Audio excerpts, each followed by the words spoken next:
Hello everyone, welcome आणि स्वागत आहे तुम्हा सर्वांचं आपल्या मेलोडी मसाला चॅनलवर.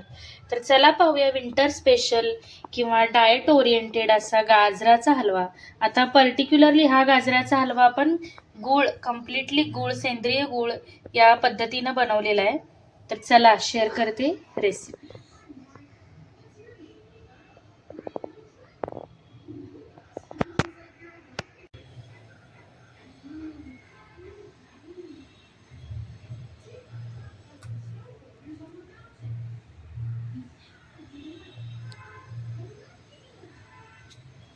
तर अगदी सिंपल अशी प्रोसिजर आहे ह्या गाजराच्या हलव्याची. तर आता आपण जसं मी सुरुवातीला सांगितलं तसं आपण गुळाचा हलवा करतोय. तर अगदी मंद गॅसवरती मी आता इथे बेसिकली मी 4 मध्यम आकाराचे गाजर जे आहेत ते स्वच्छ धुवून असे खिसून घेतलेले आहेत.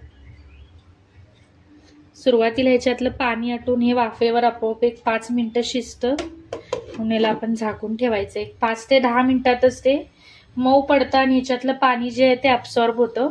त्याच्यानंतर आपल्याला ह्याच्यामध्ये तूप ॲड करायचं आहे. तर आता हे ऑलमोस्ट मी 5 मिनिटं हे झाकून 5 ते 7 मिनिटं झाकून ठेवलं होतं. आता बघू शकता याचा सगळ्यात आधी चेंज झालेला आहे तो कलर, आणि असं खालून असं छान असं बघू शकता वाफेवरती आपोआपच शिजायला चालू होतं. आता मी हे पौष्टिक असा हलवा बनवते. जर तुम्ही याच्यामध्ये खवा घालणार असाल, दूध घालणार असाल तर डायरेक्ट आपण कुकरला लावलं तर आपला जो काही हलवा आहे तो 15 मिनिटात झटपट रेडी होतो. पण आता हा मला गूळ घालून करायचा आहे. गूळ म्हणा किंवा गुळाऐवजी तुम्ही खजूर वापरला तरी पण बेस्ट आहे. आता हा गूळ घालून करायचा आहे, त्याच्यामुळे मी याच्यामध्ये झिरो मिल्क किंवा मिल्क पावडर, मिल्क दूध याचा काही वापर करणार नाही आहे. आता आपण हा कढईतच शिजवत आहे, त्याच्यामुळे याला थोडासा वेळ लागेल. याला आपण कंटिन्युअसली मध्ये मध्ये आपल्याला हलवत राहायचं आहे. आता हा बऱ्यापैकी मऊ होत आलाय, त्याचा कलर चेंज झालाय, वास पण खूप छान येतोय. पण अनेक 5 ते 7 मिनिटांनी हा बऱ्यापैकी मऊ होईल. म्हणजे शिजत आल्यावर आपल्याला ह्याच्यामध्ये तूप ॲड करायचं आहे.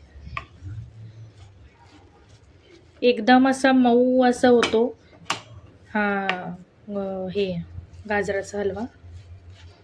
पण याला खालून चिटकणार नाही याच्यासाठी एकतर नॉनस्टिक कढई वापरा किंवा मग एक दर 5 मिनिटाला जरी आपण याला सतत हलवून चेक केलं, बघू शकता किती छान असा याचा वास पण खूप छान येतोय. आता ही गाजरं जी घेतली पर्टिक्युलरली मी हलव्याचीच गाजरं वापरलेली आहेत, त्याच्यामुळे बऱ्यापैकी रंगानी आणि कलर म्हणा किंवा याचा जो टेस्ट आहे हा बऱ्यापैकी ही गाजरं गोड असतात. त्याच्यामुळे वरून आपल्याला अगदी थोड्या प्रमाणातच गुळ याचा वापर करता येतो. अगदी जास्त गुळ घातला तर याला गुळाचीच चव येते. तर आता ह्याला अशा पद्धतीने अजून 5 ते 7 मिनिटानंतर आपण बघूया. तर आता नेक्स्ट 5 मिनिटानंतर वाव, बघू शकता खूप छान असा सुगंध येतोय. आणि आपण सुरुवातीला जे वापरले होते गाजर त्याच्यापेक्षा हे आता आकाराने मऊ झाल्यामुळे बघू शकता अगदी कढईभर होते, पण आता ते मऊ पडल्यामुळे बरोबर ह्याच्यामध्ये आता ते खूप छान असे. तर आता बऱ्यापैकी सगळे ॲब्झॉर्ब पाणी हे बघू शकता. स्वतःच्या पाणी म्हणजे जसं अंगचं पाणी म्हणतो आपण तसं हे स्वतःच वाफेवरती शिजल्यामुळं याच्या पाण्यावरच हे बऱ्यापैकी शिजून येतं. फक्त ह्या प्रोसेसला थोडा वेळ लागतो. अगदी आपण रॉ, पौष्टिक आणि डाएट ओरिएंटेड हा गुळाचा आपण गाजराचा गुळाचा आपण हलवा बनवतोय. ह्याच्यामध्ये आपण ड्रायफ्रूट घालणार आहोत, गूळ घालणार आहोत, तूप, वेलची पावडर हे सगळं आपण स्टेप बाय स्टेप ॲड करायचं आहे. आता बऱ्यापैकी हे मऊ पडलेत, मऊ म्हणजे शिजल्यानंतर आता या स्टेजला आल्यावर आपण इथं तूप ॲड करायचं आहे. तर आता बघू शकता मी असं तूप ॲड करते.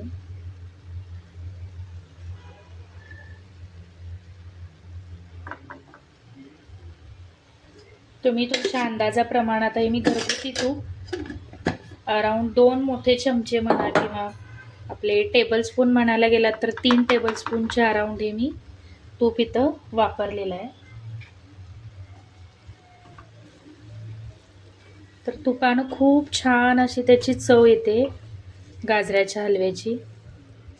आणि जेव्हा आपण गूळ घालू, वेलची पूड घालू तर खूप छान, म्हणजे जसं आपण नेहमी साखरेचा लागतो त्याच्यापेक्षा अगदी थोडासा वेगळा लागतो. पण खाण्यासाठी बघायला गेलात तर खूप उत्तम आणि हेल्दी पौष्टिक असा हा आपला गाजराचा हलवा तयार होतो. फक्त ह्या हलव्याला थोडासा त्या हलव्यापेक्षा उशीर जरा जास्त लागतो. आता तूप घातल्यानंतर परत ह्याला आपल्याला एक 7 ते 8 मिनटं कंप्लीट असं ह्याला आपल्याला मऊ शिजवून घ्यायचं आहे गाजराला. आता ह्याला मी झाकण ठेवून परत एकदा 5 ते 7 मिनटं शिजवून घेते. तर आता बऱ्यापैकी इथं वाफ साठायला चालू झाली. वाव, बघू शकता आता एकदम कलर जो होता सुरुवातीला त्याच्यापेक्षा एकदम कलर आता याचा चेंज झालाय. ऑरेंज लालसर कलर यायला चालू झालाय आणि बऱ्यापैकी आपल्याला लक्षात येते की आता हे गाजर बऱ्यापैकी शिजत आलेलं आहे. तूप घातल्यामुळे खूप छान वास येतोय. आता जर तुम्ही दुधाचा किंवा खव्याचा वापर करत असाल तर या स्टेजला आपल्याला ते ॲड करायचं आहे. साखर किंवा गूळ ही शक्यतो अगदी लास्ट स्टेजला आपल्याला ॲड करायची आहे. बऱ्याच जणी काय करतात, सुरुवातीला गाजर, तूप आणि साखर हे भाजून घेतात आणि लास्टला आपण, म्हणजे मी बघितलं होतं, लास्टला ते दूध ॲड करतात. पण त्यांनी काय होतं, ते थोडंसं असं पचपचीत पाणीदार असा हलवा होतो. म्हणून जे काही आपल्याला साखर किंवा गूळ गोडासाठी जे आपण ॲड करणार आहोत ते लास्टला ॲड करायचं आहे. अगदी आपलं गाजर शिजून मऊ ज्यावेळी होतील त्यावेळी. आता मी या स्टेजला आता इथे गुळाची पावडर ॲड करते. तर आता अशी माझ्याकडे गुळाची पावडर, रेडीमेड गुळाची पावडर आहे जी मी डीमार्टमधून घेतली. ते आता इथं जेवढं तुम्हाला गोड हवं असेल तेवढं आपण याच्यामध्ये ॲड करायचं आहे. आता छान अशी मी इथं गुळाची पावडर ॲड केलेली आहे. अजिबात ह्याच्यामध्ये दूध वापरू नका, नाहीतर आपला जो काही हलवा आहे तो फाटायचे चान्सेस आहेत. आता हा देशी सेंद्रिय गूळ आहे, त्याची पावडर आहे ही, त्याच्यामुळे याचा कलर थोडासा नॉर्मल ह्याच्यापेक्षा वेगळा दिसतोय. आता हे सर्व एकजीव झालं की मग आपल्याला याच्यामध्ये वेलची पूड आणि थोडेसे ड्रायफ्रूट्स ॲड करायचे आहेत. छान असं ह्याला परतवून घ्यायचं 1-2 मिनिटभर. आणि जो काही गूळ आहे तो सगळीकडे लागला पाहिजे. आणि शक्यतो जर कढईत करत असाल तर नॉनस्टिक कढईचा वापर करा, किंवा मध्ये मध्ये मग थोडंसं चमच्याभर आपल्याला तूप ॲड करावं लागेल. ते खूप छान असं मऊ झालेलं आहे.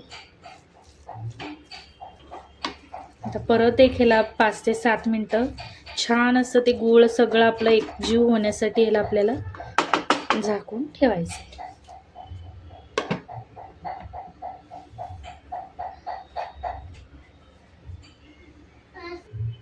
आता एक 4 ते 5 मिनटं झालेली आहेत. तर आता आपला गूळ जो आहे तो, गुळामुळं थोडंसं पाणी सुटतं. तर बघू शकता छान असा, म्हणजे इतका छान वास येतोय ना याचा. आता या स्टेजला आल्यावर मी आता इथे थोडंसं वेलची पूड ॲड करते आणि आपले ड्रायफ्रूट. आता इथं रोस्ट केलेले ड्रायफ्रूट घातलात तरी चालतं, पण आता आपल्याला हे अजून ऑलमोस्ट 10 ते 15 मिनटं परत एकदा परतून घ्यायचं आहे. सो त्याच्यामुळं मी ह्याच्यात आत्ता घातलेले आहेत. खूप छान आता हे गूळ आणि तूप याचा वास इतका मस्त येतोय. आता हे आपल्याला अजून याला शिजू द्यायचं आहे. सगळं जे गुळाचं पाणी आहे ते आटेपर्यंत आपल्याला. पण आपला हलवा आता ऑलमोस्ट रेडी झालेला आहे. बघू शकता एवढ्या छान अशा पद्धतीने हे आपले गाजर शिजले गेलेले आहेत. पण अजून एक 10 ते 15 मिनटं, 10 ते 12 मिनटापर्यंत आपला हलवा कंप्लीट असं मऊ लुसलुशीत शिजून तयार होईल. तर याला परत एकदा आपण झाकून ठेवूया, म्हणजे वेलची पूड जी आहे ती छान अशी एकजीव मिक्स होईल. तर आता बऱ्यापैकी 4 ते 5 मिनटानंतर आपण आता याला छान असा आपला आता कंप्लीट हा आपला गुळाचा गाजराचा हलवा कंप्लीट रेडी आहे. बघू शकता याच्यातलं सगळं पाणी आता ॲब्सॉर्ब झालेलं आहे. पाणी म्हणजे जे गुळाचं पाणी होतं याच्यामध्ये मी वरून कोणत्याही प्रकारचं पाणी किंवा दूध नाही घातलेलं आहे. एकदम मस्त असं छान असा आपला हा गाजराचा हलवा पौष्टिक पद्धतीनं केलेला म्हणा किंवा रॉ म्हणजे जेव्हा आपण गूळ किंवा साखर किंवा दूध जेव्हा वापरतो तेव्हा कुठंतरी ह्या गाजरातलं जे मेन घटक असतात, विटॅमिन्स असतात ते बाजूला राहतात. आणि साखर शक्यतो जेवढी अवॉइड होता येईल तेवढी आपण अवॉइड करायची. आणि या पद्धतीने गूळ, फक्त याच्यामध्ये मी गूळ घातलेला आहे, तो पण मी सेंद्रिय गूळ वापरलेला आहे. आणि आपले कम्प्लिटली रॉ गाजर ह्याच्यामध्ये वापरलेले आहेत. तर एकदम असा हेल्दी पद्धतीने तयार केलेला गाजराचा हलवा आपला रेडी आहे. नक्की या पद्धतीने ट्राय करा. आवडली असेल तर शेअर करा, सबस्क्राईब करा आणि नक्की कमेंट करून सांगा. थँक्यू.